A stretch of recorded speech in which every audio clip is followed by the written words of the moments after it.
मोदी जी पाकिस्तान को पानी दे सकते हैं तो हरियाणा को क्यों नहीं दे सकते। जनता जिस टाइम जागती है बड़े बड़े नेताओं के गढ़ टूट जाते हैं। प्रदेश की जनता को पीने का स्वच्छ पानी नहीं मिला, ना अच्छे स्कूल मिले, ना अच्छे अस्पताल मिले, ना अच्छे शिक्षण संस्थान मिले। भारतीय जनता पार्टी के नेताओं ने डकार लिया। ये केवल एक बीजेपी का प्रोपगेंडा है कि फ्री फ्री फ्री, तो आप करो तो रासलीला, दूसरा करे करैक्टर ढीला। जनता की लड़ाई लड़ेंगे, जनता के लिए लड़ेंगे। अब लड़ाई आ गई है प्रदेश की जनता के हितों की रक्षा करने की। पूरी तरह तैयार हैं और पूरे दमखम के साथ चुनाव लड़ने वाले।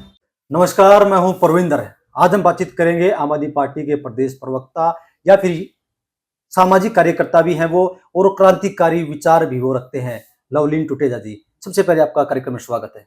आपका भी। लवलीन जी, चुनाव की घोषणा हो चुकी है, आपका पहला रिएक्शन क्या है? पहला रिएक्शन, अच्छी बात है। एक लोकतंत्र में सबसे पहले तो चुनाव हमारी लोकतंत्र की मजबूत रीढ़ की हड्डी है, क्योंकि लोगों को काम करवाने के लिए सरकारों की जरूरत है और सरकारें इस लोकतंत्र में चुनाव के द्वारा चुनी जाती हैं। और चुनावी घोषणा हो चुकी है, चुनावी समर का ऐलान हो चुका है। पूरे प्रदेशवासियों को बधाई हो। आम आदमी पार्टी तैयार है? बिल्कुल तैयार है, ठोक के। कल भी हमारे सिवानी के अंदर आदरणीय अरविंद केजरीवाल जी की जन्मस्थली पर हमारे संदीप पाठक जी, हमारे प्रदेश अध्यक्ष सुशील गुप्ता जी ने तैयारी बैठक की और सब डायरेक्शन दिए, सब तैयारियों का जायजा लिया। हम पूरी तरह तैयार हैं और पूरे दमखम के साथ चुनाव लड़ने वाले। जिस तरीके से आपने भी अपने कुछ मुद्दे बनाए हैं कि रोहतक को लेकर आपके ये मुद्दे हैं और आपकी पार्टी की भी 5 गारंटियां हैं, तो जनता भरोसा कैसे करे हरियाणा में उन मुद्दों पर? करना पड़ेगा। अगर 70 वर्षों से केवल दो ही पार्टियां, कांग्रेस और भारतीय जनता पार्टी, जनता के लिए कुछ नहीं कर पाई। उन्होंने बड़े बड़े वादे किए, गरीबी मिटा देंगे, पानी पिला देंगे। आज तक 70 वर्षों में प्रदेश की जनता को पीने का स्वच्छ पानी नहीं मिला, ना अच्छे स्कूल मिले, ना अच्छे अस्पताल मिले, ना अच्छे शिक्षण संस्थान मिले। अब जनता बदलाव के मूड में है और बदलाव करना चाहती है।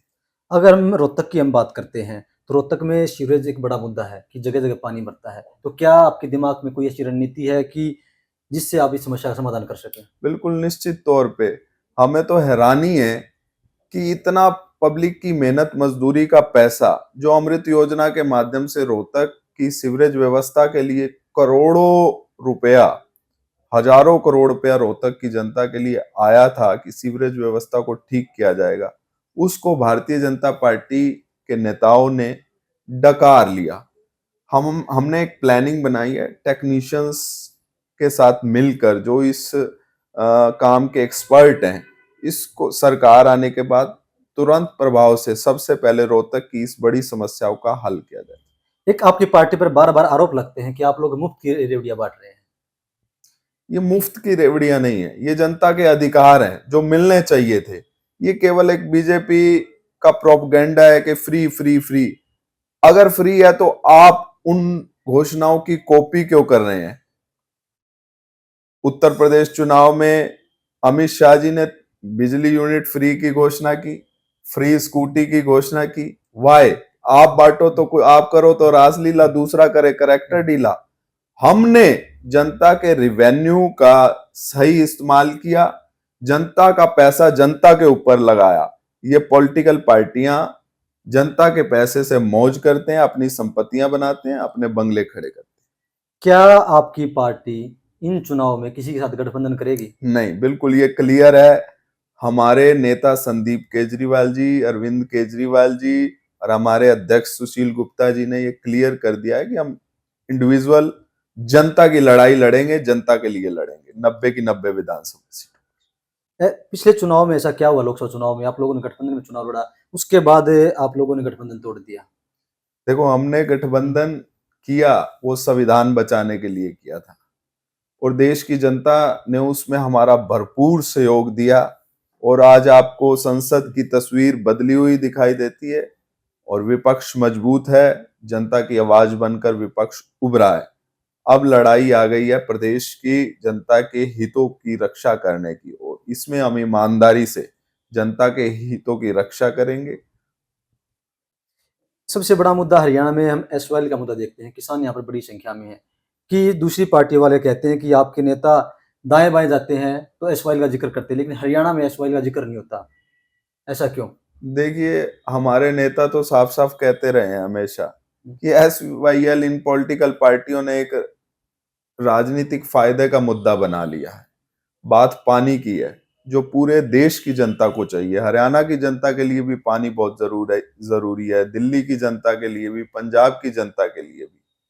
अब बात यह है कि पानी की जरूरत पूरी कैसी की जाए, क्योंकि देश के संसाधनों पर केंद्र सरकार का अधिकार है। केंद्र को इसमें इन्वॉल्वमेंट करना पड़ेगा। माननीय आदरणीय प्रधानमंत्री जी को जब घर में दो भाई लड़ते हैं तो मुखिया पिता उस समस्या का समाधान करते हैं। आज आदरणीय प्रधानमंत्री जी से गुजारिश है, बैठ के देश के पंजाब, हरियाणा और दिल्ली के जल का सही बंटवारा करें। पंजाब में सरकार आपकी है, मुख्यमंत्री आपका है, लेकिन वो कभी नहीं कहते कि हम हरियाणा को पानी देंगे। देखिए, वो दे कैसे सकते हैं? जब मोदी जी पाकिस्तान को पानी दे सकते हैं तो हरियाणा को क्यों नहीं दे सकते? खुद उन्होंने माना कितने क्यूसिक पानी पाकिस्तान में जा रहा है, बेवजह जाया जा रहा है, तो हरियाणा, पंजाब और दिल्ली की जरूरतों को क्यों नहीं पूरा किया जा सकता? विपक्ष कह रहा है कि आम आदमी पार्टी हरियाणा में कहीं नहीं है। देखिए, ये तो वक्त बताएगा, कहीं नहीं है। वो दिखते हैं या हम दिखते हैं? क्या प्लानिंग आपकी इन चुनाव को लेकर, विधानसभा चुनाव को लेकर? पूरी प्लानिंग है। 90 की 90 विधानसभा पर हर बूथ पर हमारा वर्कर तैयार है लड़ाई लड़ने के लिए, और जनता हमारी लड़ाई लड़ेगी, क्योंकि जनता जानती है अगर किसी ने 70 वर्षों में कोई डिलीवरी पॉलिटिक्स किया है, जनता का हक जनता को दिया है, वो केवल और केवल अरविंद केजरीवाल जी ने। जनता के लिए अपनी सोच रखी, बिजली पानी जैसी मूलभूत आवश्यकताएं, शिक्षा, स्वास्थ्य, रोजगार जैसी आवश्यकताएं जनता की पूर्ति की है, चाहे पंजाब की बात करें चाहे दिल्ली की बात करें। अब बात हरियाणा की है, वो हरियाणा के लाल है। निश्चित तौर पर हरियाणा की जनता आश्वस्त है कि हमारा लाल हमारी जरूरतों को पूरा करेगा। आप जिस इलाके में बैठे हैं, कहते हैं कि ये हुड्डा परिवार का गढ़ है, तो क्या आपको लगता है कि आप हुड्डा परिवार के जो गढ़ में चिंधमारी कर पाएंगे?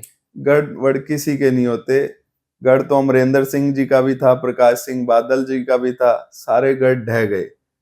जनता गढ़ ढाती है, और जनता जिस टाइम जागती है बड़ों बड़े नेताओं के गढ़ टूट जाते हैं। तो सुना आपने, लवलीन टुटेजा का साफ तौर से ये कहना है कि जनता की जब हवा चलती है, जनता जिस तरफ रुख पलटती है, तो उस वक्त बड़े बड़े जो गढ़ है वो ढह जाते हैं। हमसे बातचीत करने के लिए लवलीन जी आपका बहुत बहुत शुक्रिया।